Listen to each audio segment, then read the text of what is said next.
BJP में शामिल हुए अभिनेता मिथुन चक्रवर्ती 12 मार्च से बंगाल में चुनाव प्रचार शुरू करेंगे। मिथुन ने टीएमसी में जाने को गलत फैसला बताते हुए कहा कि गरीबों के लिए लड़ाई ही उनका मकसद है और बड़े पैमाने पर काम करने के लिए राजनीति में आना जरूरी है। मैंने राजनीति से मिस की, लेकिन मैं बाकी किसी के साथ रहा नहीं। तृणमूल ने मुझे एमपी बनाया था, मैंने छोड़ा। मैं किसी पे उंगली नहीं उठाऊंगा, ये नहीं बोलूँगा इसकी गलती इसकी गलती। मैं बोलूँगा कि ये माय बैड डिसीजन। यहाँ बात ख़त्म कर दीजिए। रह गई बीजेपी की बात, मेरा एक सपना था। मैं 18 साल का जब था तब से ये सपना मेरे साथ ही है कि मैं गरीबों के साथ रहूँगा, गरीबों की मदद करूँगा, गरीबों को सम्मान दिलवाऊँगा। पीएम साहब ने जो कहा है, आपने तो सबने सुना है कि एक पार्टी है जो इस वक्त, चाहे आपको किसी को अच्छा लगे किसी को बुरा लगे, लेकिन एटलीस्ट गरीबों के लिए कुछ सोच है। And now what we see के BJP is making a government, that's for sure. And if we can all fulfil prime minister's dream that we want to make a Sonar Bangla, I will be the proudest man. मेरा role क्या रहेगा, अब 12 तारीख से देखिएगा। 12 तारीख से हमारा कैंपेन चालू होगा। I will join it and 12 तारीख will be a great day for. क्या आपका और प्लानिंग है बंगाल के लिए? सोनार बांग्ला आपने मूवी में आपको देखा गया, फटाकिस्टों के लिए क्या सोनार बांग्ला के लिए क्या करेंगे आप? अगर फटाकिस्टों देखे हैं तो सोचा के लिए हो सकता है। फिल्म इंडस्ट्री के बड़े कलाकार मिथुन चक्रवर्ती ने बीजेपी का दामन थामा और जिस तरह टीएमसी के पूर्व नेता एक के बाद एक बीजेपी में शामिल हो रहे हैं, उसे देखकर तो लगता है कि बंगाल में बीजेपी के मिशन 200 प्लस की राह साफ होती जा रही है। আমি বাঙালি, আমি গর্বিত, আমি বাঙালি। जय श्री राम। मिथुन ने थामा बीजेपी का दामन। भारत माता की।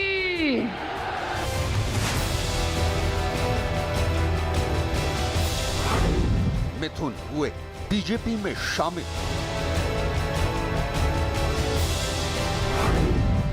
दूसरी सियासी पारी बीजेपी के साथ। भारत माता की। पीएम मोदी का सुपर संडे। भारत माता की। भारत माता की। भारत माता की। भारत माता की। बंगाल के सियासी रण में रविवार का दिन काफी अहम रहा। जय श्री राम। अहम इसलिए भी कि बीजेपी ने कोलकाता के इतिहास की न सिर्फ सबसे बड़ी रैली आयोजित की, बल्कि पीएम मोदी की इस महा रैली में हिंदी फिल्म इंडस्ट्री के सुपरस्टार मिथुन चक्रवर्ती ने एक बार फिर अपनी सियासी पारी बीजेपी के साथ शुरू की। हमारे बीच बांग्लार छेले मिथुन चक्रवर्ती जी भी है। उनकी जीवन गाथा संघर्ष और सफलता के अद्भुत उदाहरणों से भरी हुई है। अपनी सफलता का पुण्य वो लोकनाथ बाबा के आशीर्वाद से सामान्य जनों तक पहुंचा रहे हैं। मिथुन चक्रवर्ती 80 और 90 के दशक के हिंदी फिल्म इंडस्ट्री के सुपरस्टार। मिथुन चक्रवर्ती एक मंझे हुए अभिनेता। मिथुन चक्रवर्ती बंगाल की माटी का एक मानुष।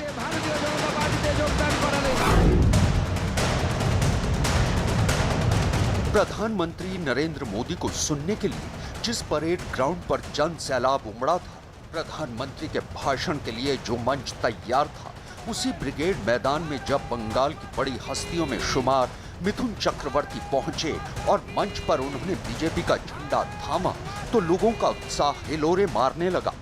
जय श्री राम। जय श्री राम। बंगाल के इस बड़े कलाकार ने मंच पर पहुंचते ही बीजेपी का झंडा थामकर लहराकर खुद के प्रधानमंत्री मोदी के साथ होने का ऐलान कर दिया। मैदान पर मौजूद भीड़ ने भी मिथुन के स्वागत में पार्टी के झंडे लहराए और फिर मंच से नारेबाजी शुरू हो गई। भारत माता की। इसके बाद मंच पर मौजूद बीजेपी के नेताओं ने परंपरा के मुताबिक मिथुन चक्रवर्ती का स्वागत किया। हिंदी फिल्म इंडस्ट्री के इस सुपरस्टार ने रविवार यानी 7 मार्च को बीजेपी का दामन पकड़ अपनी दूसरी सियासी पारी का आगाज किया। इस दौरान मिथुन ने कहा कि आज का दिन उनके लिए एक सपने जैसा है, जहां वो देश के इतने बड़े नेताओं के साथ मंच साझा कर रहे हैं और वो बीजेपी में शामिल होकर गरीबों के लिए काम करना चाहते हैं। इसके अलावा मिथुन ने कहा कि वो जो बोलते हैं उसे पूरा करते हैं। সেদিন একটা স্বপ্ন দেখেছিলাম कि আমি জীবনে কিছু করব, কিন্তু এই স্বপ্নটা দেখিনি कि আজ আমি এই মঞ্চে যেখানে ভারতবর্ষের সবথেকে বড় বড় লিডার্সরা বসে আছেন আর তার ঠিক কিছুক্ষণ পরেই world's biggest democracy's biggest leader, our beloved Prime Minister Mr. Narendra Ji Modi ji यहाँ पहुंचेंगे। ये सपना नहीं तो क्या है, बेटा स्वप्न नहीं तो की। आगे डायलॉग का होने लगा। अपने भाषण के दौरान मिथुन चक्रवर्ती ने ममता बनर्जी का नाम लिए बिना बाहरी बनाम भीतरी पर बोलते हुए कहा कि बंगाल में रहने वाला हर शख्स बंगाली है और अगर किसी ने पश्चिम बंगाल की जनता का हक छीनने की कोशिश की तो वो बीच में खड़े हो जाएंगे। मैं बंगाल में रहने वाले सभी को ही बंगाली बोलता हूं, क्योंकि आप यहाँ बड़े हुए हैं, आपका हक है, हर चीज में आपका हक है और आपको छीनने का हक जो छीनने की कोशिश करेगा वहां हम जैसे कुछ लोग खड़े हो जाएंगे।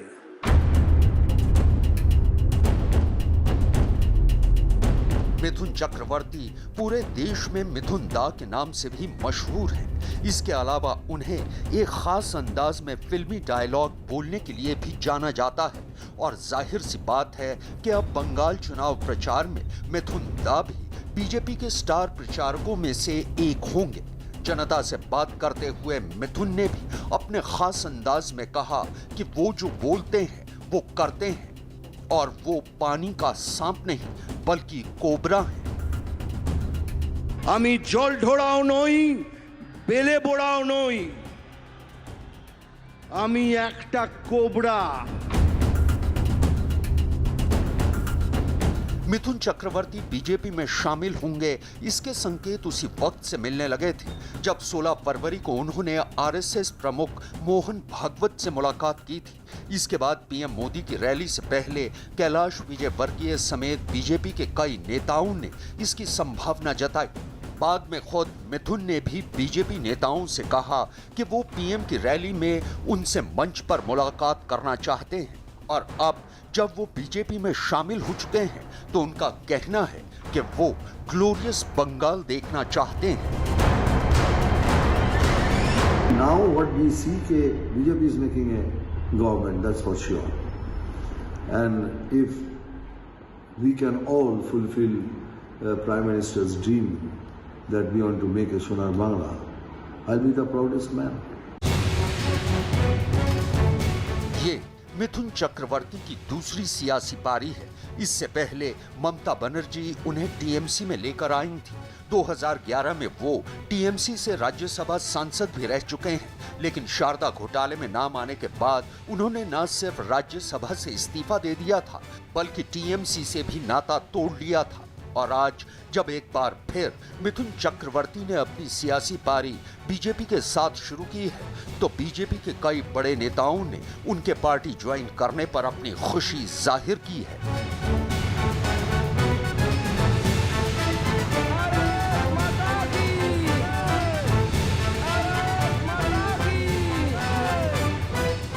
आदरणीय हमारे मिथुन चक्रवर्ती दादा बंगाल के बंगालियों के एक ब्रांड हैं और लंबे समय से उनका इच्छा भी थी कि बंगाली लोगों के बीच में रह के बंगाल के लोगों का काम करें, सेवा करें।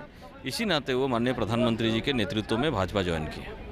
बहुत यहाँ पे आइकॉनिक चेहरा है तो बिल्कुल वो रहेंगे। किस तरीके से आगे काम उनका रहेगा वो पार्टी डिसाइड करेगी, आपको पता है। ऐसे बहुत लोग जो बंगाल के होते हुए भी आज मन में ग्लानि है कि बंगाल जहाँ तक पहुँचना चाहिए नहीं पहुँच पाया है, वो भी बंगाल के लिए योगदान देना चाहते हैं।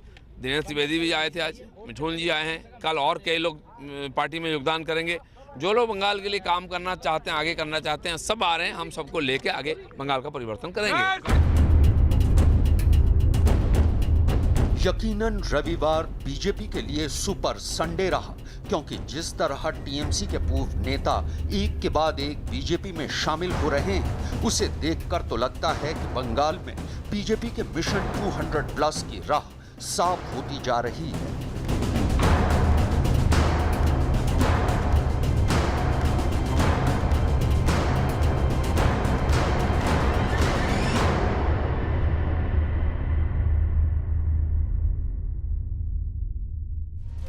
और इस वक्त एक बड़ी खबर दिल्ली से। 29 जनवरी को दिल्ली में इजराइल दूतावास के बाहर हुए धमाके को रिमोट कंट्रोल के जरिए अंजाम दिया गया था। हिंदुस्तान टाइम्स में छपी खबर के मुताबिक ये धमाका कोई देसी बम से नहीं किया गया था, बल्कि इसमें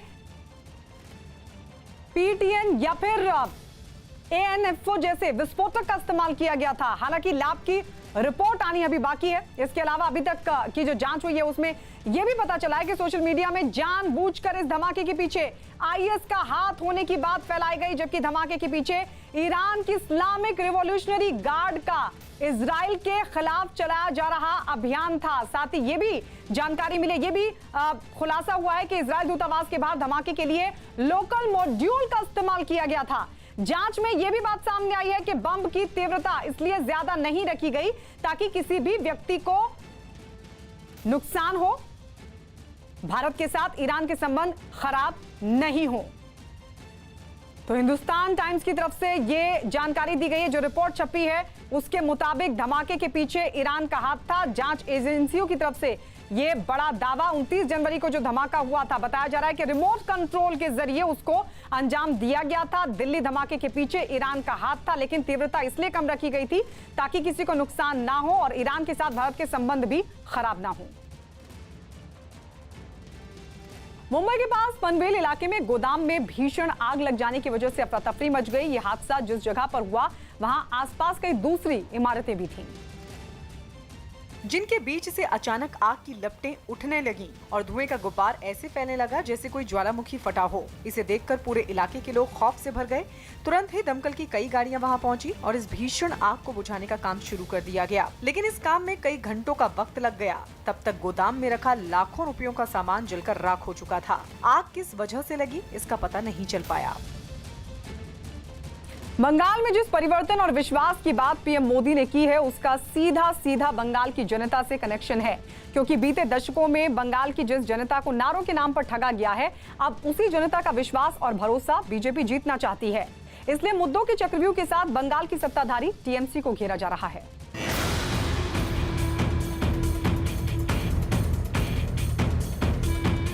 इस दौरान पीएम मोदी ने ये दावा किया कि बंगाल में जिस असूल परिवर्तन की बात लगातार बीजेपी कर रही है, उस असूल परिवर्तन में विश्वास ही वो शब्द है जिस पर खरा उतरकर बीजेपी बंगाल के सियासी माहौल को न सिर्फ बदलने वाली है, बल्कि बंगाल का भविष्य भी इसी विश्वास के जरिए बदला जा सकता है। मैं इस ब्रिगेड ग्राउंड से आपको इस आशोल परिवर्तन का विश्वास दिलाने आया हूं। विश्वास बंगाल के विकास का, विश्वास बंगाल में स्थितियों को बदलने का, विश्वास बंगाल में निवेश बढ़ाने का, उद्योग बढ़ाने का, विश्वास बंगाल के पुनर्निर्माण का, विश्वास बंगाल की संस्कृति और यहां की परंपराओं की रक्षा का।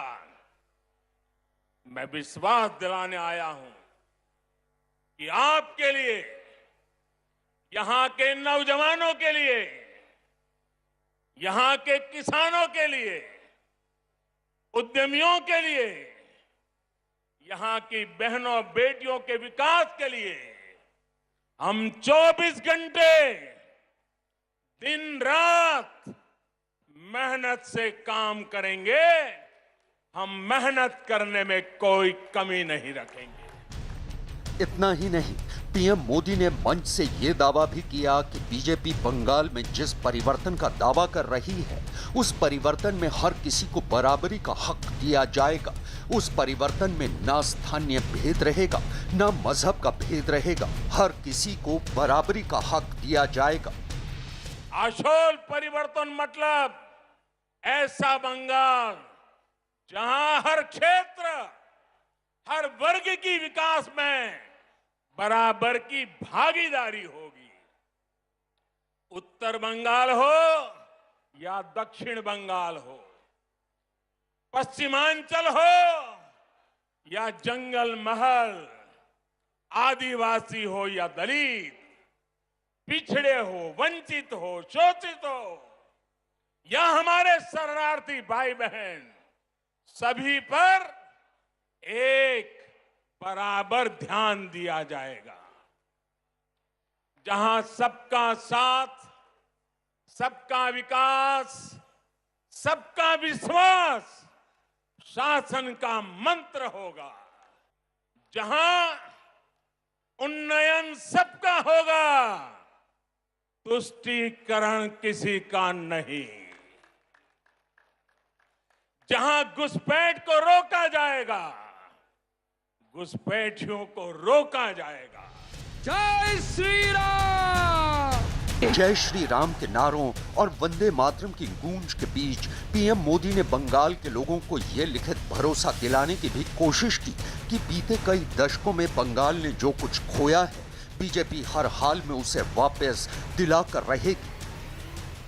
आज हम इस संकल्प के साथ भी आपके सामने आए हैं कि जो भी बंगाल से छीना गया है, भाइयों बहनों मेरे शब्द लिख रखिए, जो भी बंगाल से छीना गया है उसे वापस लौटाएंगे।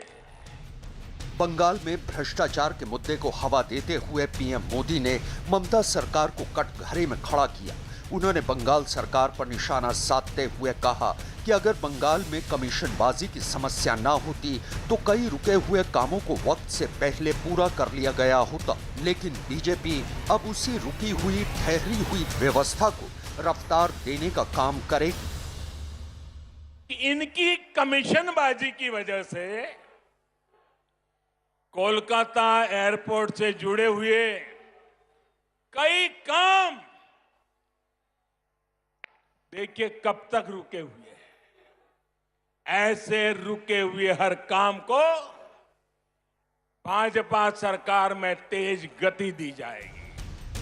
बंगाल में जिस तबके की सबसे ज्यादा अनदेखी हुई, उसमें वो वर्ग शामिल है जो झुग्गियों में अपना जीवन बिताता है, रेहड़ी और ठेलों पर अपने परिवार का पेट पालता है।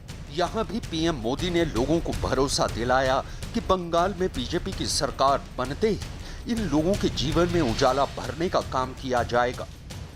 भाजपा सरकार बनने के बाद कोलकाता में झुग्गियों में रहने वाले को भी पक्के घर मिलेंगे, प्रधानमंत्री आवास योजना का लाभ मिलेगा।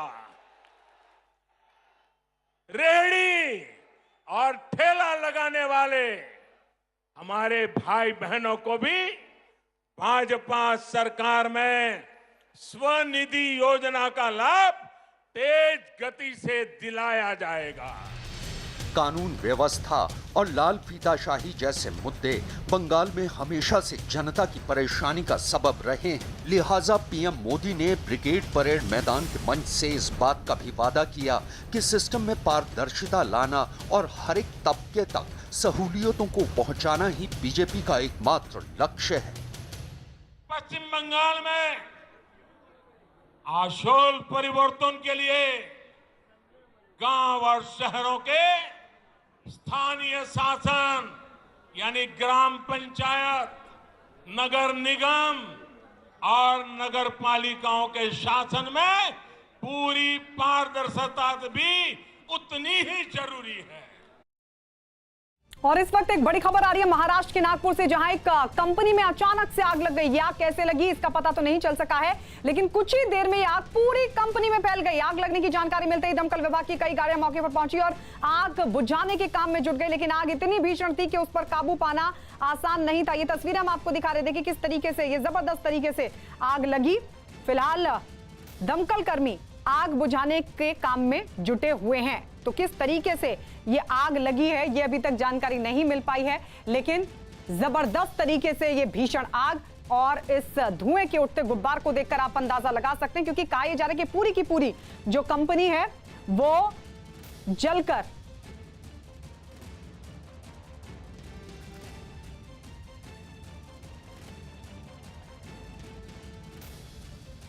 और इस बीच एक बड़ी खबर आपको बता दें, संसद स्थगित करने की मांग उठाई गई है। संसद को स्थगित किया जाए, ये टीएमसी की तरफ से मांग उठाई गई है। बजट सत्र के आज दूसरे हिस्से की शुरुआत होने जा रही है और इस सब के बीच टीएमसी की तरफ से कहा गया क्योंकि चुनाव है लिहाजा इस सत्र को फिलहाल स्थगित कर दिया जाए। तो संसद स्थगित करने की मांग टीएमसी की तरफ से उठाई गई है।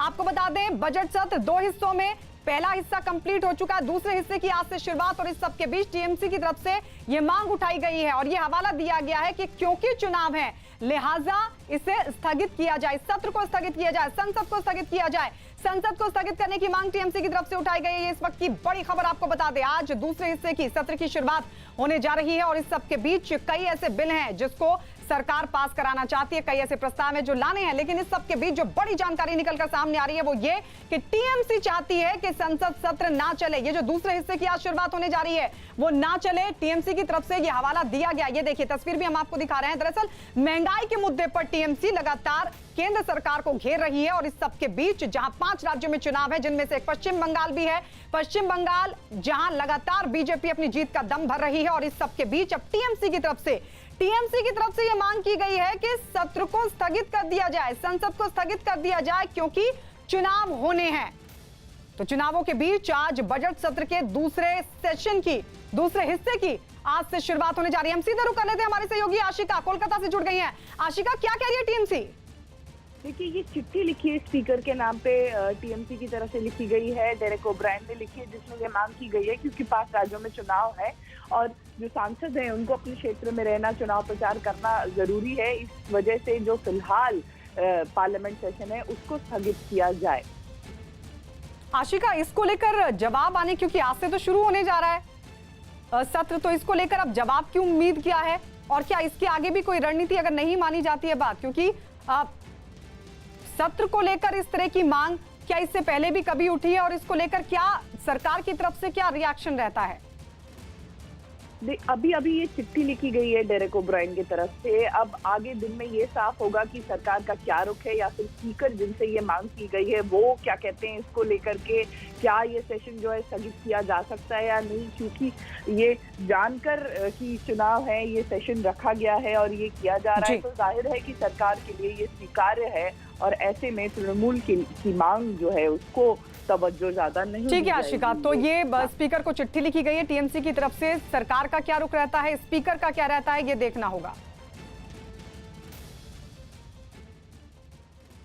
न्यूज 18 और बायजूस की पहल यंग जीनियर्स एक ऐसा मंच है जो भविष्य के हुनरमंदों को अपना हुनर दिखाने का मौका देता है। बायजूस यंग जीनियर्स के 8वें एपिसोड में हमने 10 साल के बांसुरी वादक अर्नी बॉर्डर रॉय और 14 साल के रोबोट किड शौर्य भसीन का हुनर देखा। देखते हैं उस एपिसोड की एक झलक। मैं हूं आनंद नरसिम्हन, आपका होस्ट, आपका साथी और इस अनोखे सफर में आपका सूत्रधार। आइए मिलते हैं बंगाल के उत्तरपाड़ा से सुपर टैलेंटेड अनिर्बान रॉय से।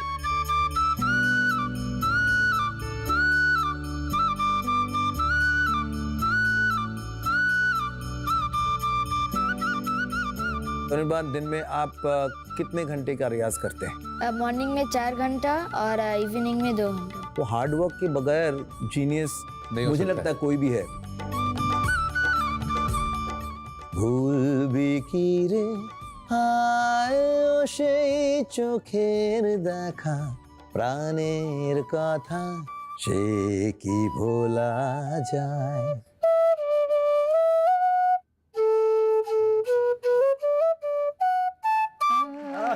क्या बात! I have a workshop which I like to call my DNT lab, Design and Technology. क्या क्या बनाया है आप? मैंने बहुत चीज़ें बनाए हैं, जैसे कि हमारे पास ये UV किलर है, मैंने एक एयर प्योरीफायर भी बनाया है और एक स्टिक फॉर द ब्लाइंड भी बनाया है। और हमने ब्लाइंड स्कूल को वादा करा है कि जब पूरा हो जाएगा और मैन्युफैक्चर होएगा तब हम उन्हें फ्री में सारे स्टिक्स देंगे ताकि वो खुश हो जाए। बहुत बढ़िया, बहुत बढ़िया, बहुत बढ़िया।